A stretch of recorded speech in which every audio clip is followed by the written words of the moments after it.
Hello! Today I've got another more wearable look for you, which is mostly inspired by this Peggy Sage palette. Yeah, I got this one in my work package when I first went to makeup school a few years back. Like, this was in the first year kit. It was soon known as the crappy palette. Yeah.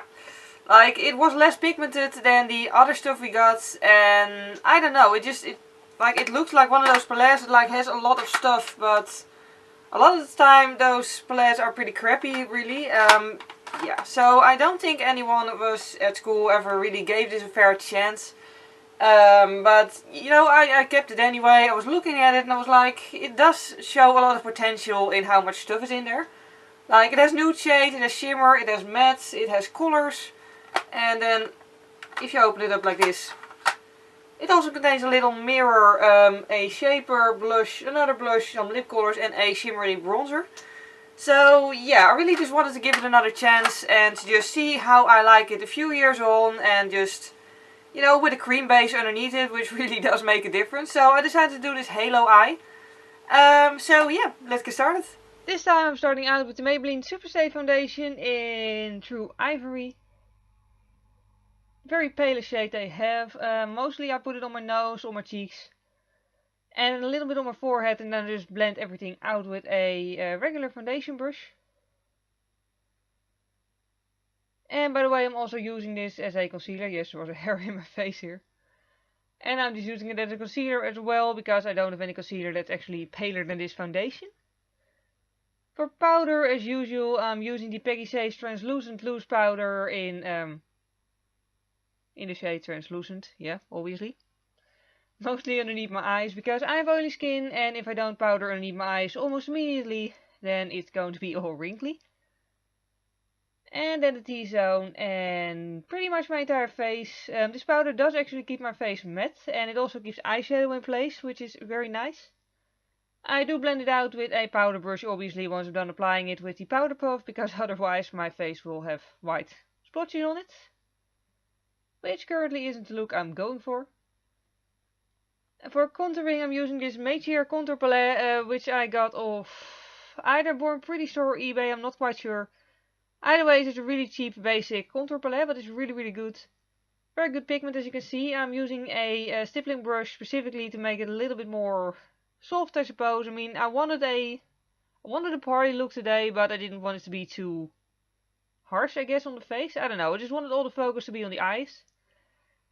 I did spend some time and effort contouring my nose. Do make sure, if you're using really dark powder as a nose contour, to really have enough powder as a base. Otherwise blending will be hell. Yes, I know that from experience. For my eyebrows I used the Rimmel Brow This Way eyebrow set. Which consists of a wax, a colored wax that I'm applying here. And it also has a powder to set the wax with. Makes it slightly darker.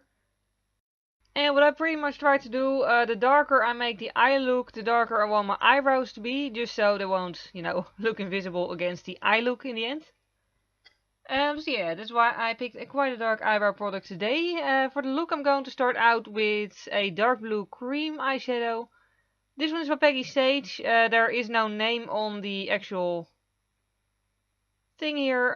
There was a name on the box, I think, but I threw away the box like 2 years ago. Either way, it's a very shimmery shade of dark blue. If you don't have this particular product, as always, you can just use, you know, whatever product that's sort of similar that you do have. For now, I'll just list everything I've used down below in the description box as well.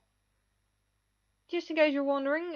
But yeah, pretty much I started out the halo effect with this. So I made both my corners, the corners of my eyes, dark, and also the crease. And also I stabbed myself in the eye with it. I don't recommend doing that. It's painful.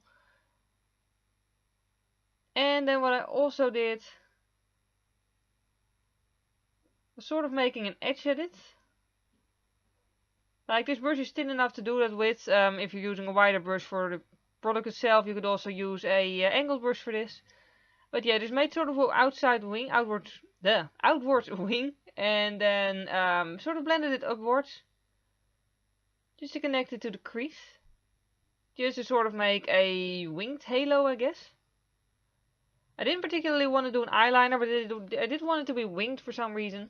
I just think it looks nice. And then I also applied it underneath my eye. At first I was planning on only doing that in the outer corner, but then I decided to make a little bit of a point on the inside. And just make an entire blue circle around the eye, just making it a little bit more extreme, I guess. And then I use a very, very stiff blending brush to blend the top part out. Then for the eyeshadow, as I said at the beginning, I'm going to use this Peggy Sage palette, which contains a lot of eyeshadows, although, quite frankly, a lot of these shades are quite similar, especially on the eyelid. It also contains 3 blushes, a highlighter, or the bronzer I mean, and some lip shades. And yeah, I started out with a blue eyeshadow, one of the blue eyeshadows, the very brightest one. And I just used a fluffy blending brush to apply it in the crease. And then over top of where I put the cream product, I also applied a very dark shade of blue. With a very tiny, well, the same stiff blending brush that I used earlier actually. And then I'm also using a brush to blend it all together in the crease. Followed by using a fan brush to wipe off all the fallout. This palette does have quite some fallout, but luckily because I use a lot of powder on my face, it's easy enough to wipe off. Under my brows I used a very, very, very pale nude shade to highlight them, and then used the fluffy blending brush without any product on it to blend it all together again, just to make it as smooth as possible. And the blending on the bottom lid was done with a pencil brush and the blue eyeshadow shade. Then I wanted my outer corner a little bit darker, so I used an angled brush and sort of dark greyish eyeshadow. They don't have names unfortunately. I just used a dark greyish eyeshadow to make it a little bit darker, and also on the bottom of the eyelid. And then for the center of the eyelid I used a very, very bluish white shade. Just to make it a little bit more contrasted, and also used it to highlight the inner corner. To make it stand out a little bit more. And then it was time for the waterline. You could use a cream product from the beginning for that, but I'm using this pencil by Yves Rocher, Bleu Nuit.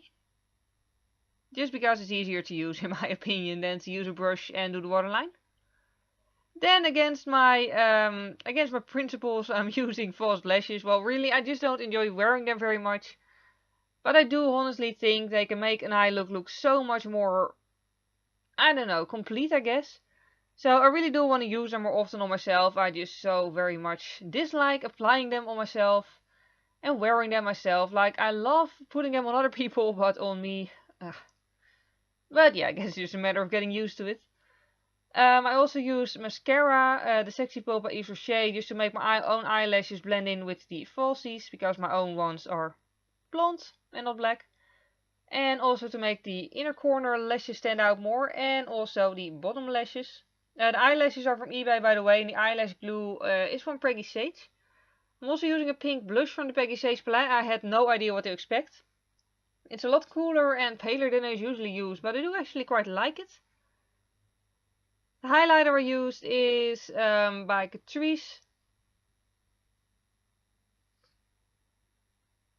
Just a very sort of pale gold one. I wanted to bring some warmth back into my face. So yeah, I just highlighted my cheekbones and the cupid's bow. And then for my lips I actually started out with a very pale pink shade. The exact same shade as the blush. Also from the Peggy Sage palette. But yeah. I'm sure this would look amazing on some people. Probably on a lot of people this would look just absolutely fine. But on me personally, it's just not a shade that suits me at all. Like, it looks completely ridiculous in my opinion. I tried to like it, failed to like it. Then decided to put a purple shade on top of it, just to make it look a little bit more me. Like, very pale lip shades that don't suit me. They make me look sort of dead, especially when they're cool toned. So yeah, I think this looked a lot better. And yeah, then here is the completed look. I really enjoyed using a makeup palette that I hadn't used before actually. Like, I tried to do that more often. Yeah, for now I hope you enjoyed watching this. I hope you liked this look. Thank you very much for watching, and see you next time. Bye!